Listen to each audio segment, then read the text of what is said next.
Why in the world is the United States in Somalia and attacking civilians in Somalia? Well, because that's the habit of the United States. We're going to talk about that. We found natural resources? There are natural resources in Somalia. If you have been following the Black Hawk Down incident since 1993, the United States has been in Somalia, and that continues. But now media reports are that the U.S. had an airstrike in Somalia that killed at least 7 people in January, most of them kids. Most of them were young boys, 3 brothers and 4 other young boys. So we're going to tell you about that. Somalia has been suffering from infighting from al-Shabaab, which is an affiliate of al-Qaeda. That is what the United States has long since admitted. And we're going to discuss that fight in a second, but first the details. Here, according to airwars.com, this is a watchdog group that watches airstrikes that hit civilians and non-civilians.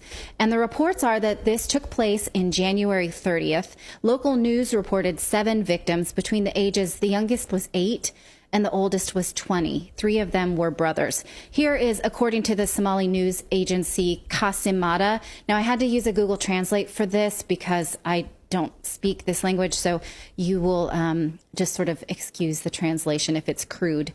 It says these young civilians who were killed were detained in a place where al-Shabaab members are being prosecuted. So the 3 brothers were being accused of being a part of al-Shabaab, but had not actually been. It was not definitive that they were. That's where the bombing was targeted. Some of the local people they contacted confirmed that 3 of the youths were initially arrested by al-Shabaab because of the chaos in the area, while the other 4 were just taking them for lunch. And that's how they encountered the bombing. Either they were taking them to lunch or they were taking them their lunch. Again, the translation is not clear on that. The U.S. has admitted that it is fighting al-Shabaab, but the deputy of this district where the strike was reported said this. Speaking to the media, the deputy Mahas district commissioner confirmed that the deaths of the 7 villagers as a result of the strike believed to have been carried out by the U.S. military. He carried on the military, both the Somali and the U.S., or he called on them to consult with local administration before conducting any airstrike to save the lives of the people in al-Shabaab-held areas. The U.S. often carries out airstrikes in parts of Somalia when the army of the country carries out operations against the areas where al-Shabaab organization is located. Now, I want to flash back to late 2021 for a minute here, because you may recall that Secretary of Defense Lloyd Austin said that the U.S. would be more transparent from now on when air raids and strikes hit civilians. Remember this? This was in 2021 after the New York Times exposed an air raid on Syria in 2019 that was hidden from the public, because you may recall that an internal assessment from the Pentagon lawyers said that this could be classified as a war crime, this strike on Syria, where over 60 people were killed. Most of them were women and children, but the Pentagon at the time had said, well, 12 of them were ISIS. So we did get the bad guys, the other 48 collateral damage. Just so you know, they generally take males that are age 11 and higher and just can count them as military targets because they're of military age, when they may have not been military at all. That is a tactic that they use. Yeah. Okay. Yeah, and by the way, we should also point out ISIS, who we fund. So, I see. There are 11 ISIS members that we're funding. Right. Okay, just to be clear. Yeah. And Al-Qaeda as well? Now, kind of look at some of the language. I want to skim through this document that Lloyd Austin said at the time when he said that the Pentagon would do better. Let's just look at some of the quotes. Like, we're committed to adjusting our policies and holding our senior leaders responsible. We'll work hard to avoid causing harm to civilians. We can work harder. We take this seriously. We're committed to protecting them. We have more work to do. Committed to doing better, right? I mean, this reads like a performance review at an office job, not a we really should not be killing civilians. It's like, we're going to try not to, basically. Is how that, isn't that what you get from that? We're going to give it the old heave-ho. Yeah, that killing civilians, we're going to try not to do that. When you have someone like Madeleine Albright, former Secretary of State, who literally tells us that the killing of innocent civilians and children specifically is okay. And according to her, that she's fine with that. And, that's just part of it's collateral damage. That's fine. She can live with that. Well, this is what she said about Iraq, right? That when, there are civilian deaths, she said it's worth it. It's worth That's it. specifically what she said. And so just transpose that to any conflict that we're currently in, Iraq or whatever. You want to call Afghanistan, Syria, Somalia, it doesn't matter. Okay. Well, we have not seen transparency about a possible strike that killed young boys. Not yet, anyway. And we are almost 3 months since this reported attack. So we'd like to see maybe a little bit more transparency, given that you told us you would, Lloyd Austin. And, could this have been stopped? Could this have been, this do better? Is this just, 7 boys, so we are doing better. We didn't kill 60, but we have now 7. I don't know.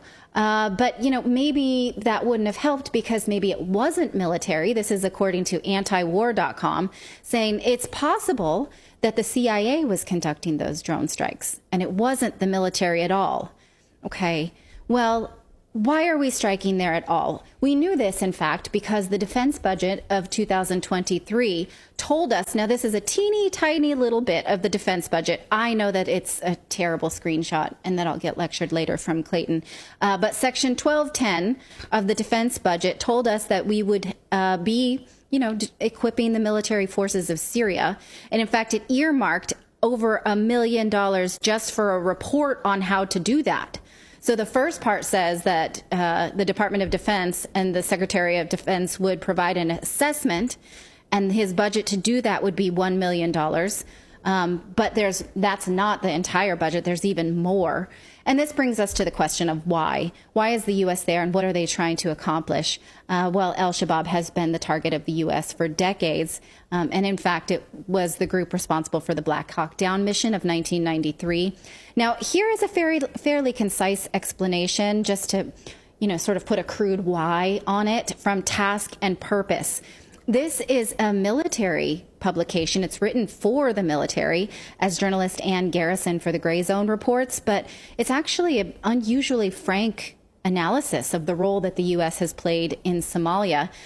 Here is their summary that in the aftermath of the Black Hawk Down mission, Somalia fell into deeper chaos with attempts at creating a central transitional government failing to enact lasting stability.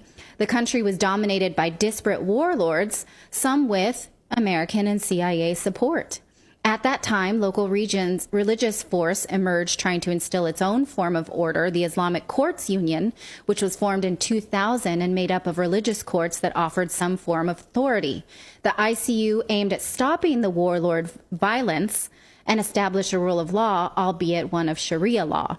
In June of 2006, the ICU managed to oust the CIA-backed warlords and take control of Mogadishu, putting it under authority for the first time in 15 years. But that rule was short-lived because 6 months later, Ethiopia led an invasion of Somalia with American support, nominally to support the transition federal government.